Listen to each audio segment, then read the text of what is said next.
Јавното предпријатие Лајка Скопје, како јавно предпријатие за благосостојба на животни скитници, има основна дејност, а тоа е хуман третман на бездомните кучиња и воспоставување на контрола на бездомната популација на кучиња на територијата на општините во рамките на градот Скопје. Токму за работата и исправувањето со состојбата со бездомните кучиња разговарам со Радмила Пешева, директорка на јавното предпријатие Лајка. Добар ден и добре дојдовте. Добар ден, добро ве најдов.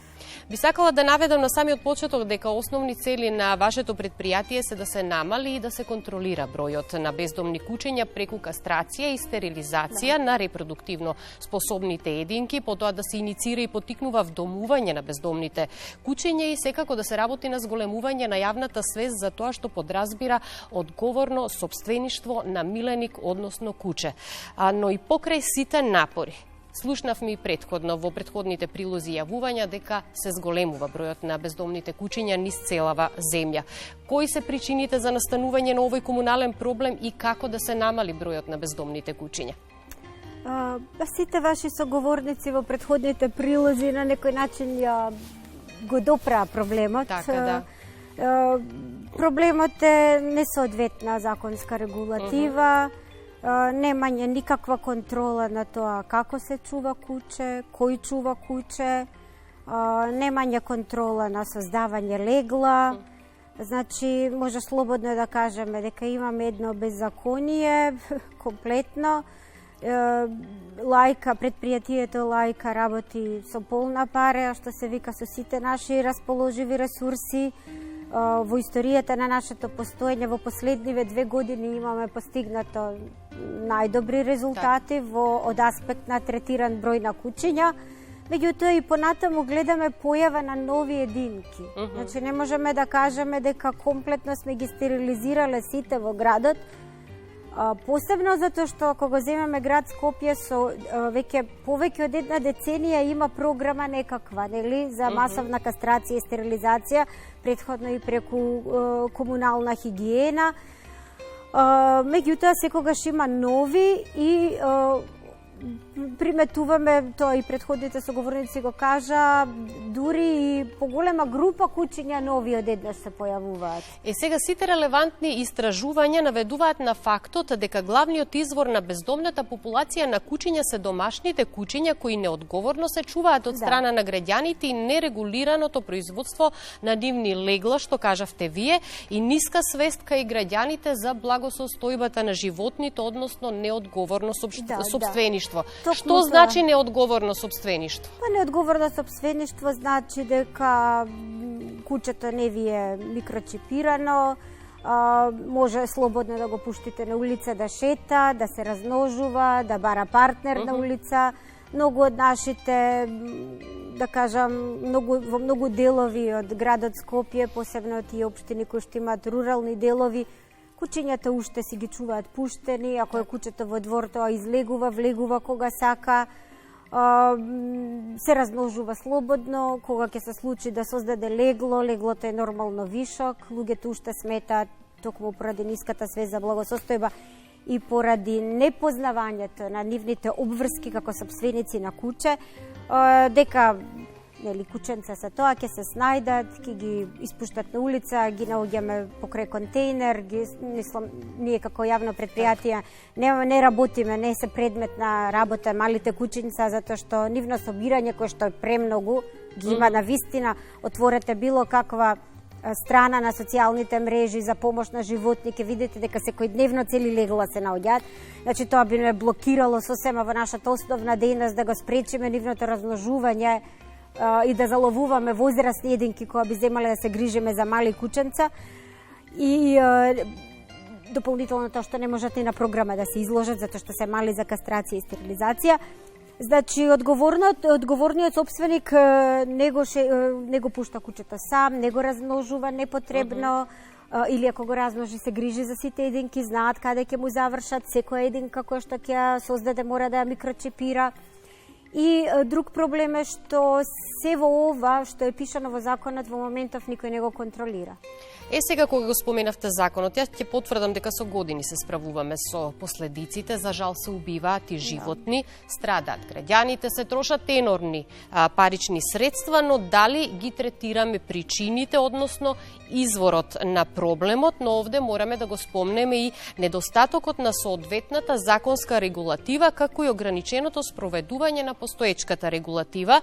И затоа би сакала да ве прашам на што се однесува недостатокот на законската регулатива, затоа што голем број здруженија за заштита на животните бараат измени по итна постапка на законот за заштита и благосостојба на животните. Ние од лајка, например, бараме да се прошират ингеренциите на општините, да можат контрола да прават и комунални инспектори, затоа што општините го плаќаат цехот на ескалацијата на овој проблем, нели ги плаќаат граѓаните оштетени од каснување за куче, така што денес за сите овие закони кои што го регулираат собствеништвото, чување на куче, регистрација на куче, ветеринарно здравство е надлежна владина институција, односно Агенцијата за храна и ветеринарство. Овие ветеринарни инспектори при агенцијата очигледно не може да постигнат, недоволно пишуваат казни, ако воопшто било каква казна е пишана. Ние во лајка се соочуваме секојдневно со тоа. Пуштени и напуштени кучиња од собствениците, ниту некој ги бара да ги идентификува, да ги најде, да ги казни. Казна не постои, казната се состои од едукација. Инспекторот треба да го едуцира. Дури втор пат ако го напушти миленикот, ако се најде на јавна површина, нели, без собственикот, во тој случај следи некоја смешна казна од 15 евра. Така што на сите начини ги поттикнуваме луѓето да бидат неодговорни. Кучињата биолошки се размножуваат многу лесно и многу брзо, затоа и нашата работа и после на улица напуштени, нели, белјата се мултиплицира и затоа нашата работа брза и масовна кастрација, стерилизација е многу важна. Меѓутоа, тука ги следев прилозите внимателно, граѓаните може да сватат и погрешно дека потребни се многу повеќе капацитети. Не, напротив, убаво кажа колегата од Тодор Велков од Куманово, оние кучиња кои што ќе се тргнат од локација биваат заменети со други. Зошто? Токму заради тоа, затоа што изворот на проблемот немаме никакво регулирање на кој смее да размножува куче, кој размножува куче, каде завршуваат тие легла, и кој продава. И постојано се зголемува бројот. Точно, кој продава, кој тргува, кој увезува кучиња. Значи имаме цела една дејност која што во Македонија не е регулирана ниту на еден начин, а тоа е трговијата со кучиња. И друго, кога луѓето ќе кажат, ама тоа се мешанчиња на улица. Сите кучиња потекнуваат прво од расните, затоа што во Скопје, во најмала рака, најголем број од кучињата бездомни се веќе кастрирани и стерилизирани. А сите што излегуваат нови се производ, се мешанчиња. Првата генерација мешанчиња од расните кучиња не може да ја препознаете. Значи, необавезно ги носи карактеристиките на својот расен родител. Така што не е вистина тврдењето од некои страни дека тоа не се расни кучиња на улица. Напротив, лајка е преплавена со хаски, со самоједи, со ротвајлери, со питбули, со стафорди. Значи, тоа се раси кои што се популарни кај нас, меѓутоа луѓето немаат доволна едукација, дека куче е тешко за чување, дека тоа подразбира одговорност ваша како собственик и едноставно завршуваат на улица каде што стануваат комунален проблем. Так. Повторуваме постојано дека кучињата на улица, бездомните кучиња се директна закана и за граѓаните. Од друга страна пак се граѓаните се тие кои што се обидуваат да им помогнат на оваа популација загрозени животни, како граѓаните кои што вдомуваат кучиња, така и активистите кои што работат нели на свој начин да можат да им помогнат на овие бездомни кучиња. Па еве директно ќе ве прашам колкав е интересот кај граѓаните за вдомување на бездомни кучиња? Кај нас е, да кажеме, секоја година од прилика до 370 кучиња, 370-400 кучиња имаме вдомено, од вкупно третирани меѓу 1200 и 1300 кучиња на годишно ниво. Што, да кажеме, задоволителна бројка во просек, тоа значи едно куче месечно дека се вдомува. Меѓутоа, треба повеќе.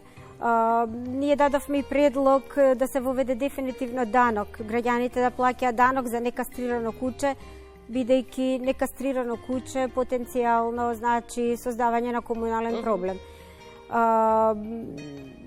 За среќа Скопје има голема заедница која што ги сака животните. Граѓаните се секогаш поделени, ги има и такви и онакви. На ова масовно вдомување на кучиња, толку здруженија и волонтери работат, толку кучиња од скопските улици и од општините во Македонија се вдомиле во странство и повторно се појавуваат нови на улица. Работата на предпријатијата, на општините во Македонија кои што имаат нели на преку јавен оглас на соработка со одредена ветеринарна станица за кастрација, стерилизација, што го прават ова, ние што го правиме во Скопје, лајка што го прави во Скопје. Значи, на сите им е јасен проблемот, сите масовно се трудат што поголем број на кучиња да ја стерилизираат, меѓутоа повторно домакинствата произведуваат нови. Проблемот на терен останува, за жал. Проблемот на терен останува, значи оваа работа која што сите ние ја работиме, програмата Залови, стерилизира и врати е препорачана, не треба да се става сомнеш дали таа дава резултати или не дава резултати, затоа што дури и кога не би применувале хуман третман, еве кога би правеле, да кажеме што со закон не е дозволено, ерадикација на кучиња, како што граѓаните најлесно мислат дека кучињата треба да се тргнат од улица и некаде да се чуваат. Во вакви услови како што е, ние само ќе ги дуплираме, затоа што истите испразнети места на кучиња кои што ќе ги згрижиме во стационар, граѓаните ќе ги наполнат со нови и после тие кучиња веќе нема да има каде да ги ставиме, треба нови стационари да градиме, а чувањето во стационирањето на кучиња е скапа работа, економски неисплатлива работа, особено во услови кога изворот на проблемот не е затворен и кога немаме паралелни мерки. Работата на Лајка и на сите други оператори во општините ќе дава резултати доколку државата и општините влезат со паралелни мерки, а тоа е строга контрола на кој чува куче, на кој начин го чува кучето, да ги следи законските обврски своји за микрочипирање, за проверка, за вакцинирање за беснило. И најважно е свеста на граѓаните, Лајка тука и едукативно делува доста, сите наши објави се трудиме да имаат едукативен карактер, присутни сме доста во медиумите и ви благодараме ви за овој интерес што и давате светло на темава. Едукацијата е важна и во услови кога нема кој друг да ја врши освен волонтери и здруженија и Лајка се вклучува во тоа. Ние имаме позитивни постови, го промовираме вдомувањето наспроти купувањето. Имаме секогаш и едукативни постови како се чува куче, што значи одговорен сопственик. Сите наши активности кои што за јавноста ги организираме, гледаме да имаат нели едукативна примеса и карактер. Така што се трудиме дека се движиме во сите ние заедно како општество во права насока за конечно да се реши проблемот. Практично и со одговорот на прашањата вие упативте и порака и апел и до гледачите, но и до институциите и сите оние кои што се надлежни да работат активно на решавање на овој проблем, па да се надеваме дека сите заеднички како општество ќе се обидеме и ќе го надминеме овој проблем и ќе најдеме соодветно решение. Се согласувам, јас сум оптимист, Инаку не смееме да западнеме во очај, нели мора да се бориме за доброто на животните и за доброто и безбедноста на граѓаните. Благодарам многу за гостувањето. Ви благодарам за поканата.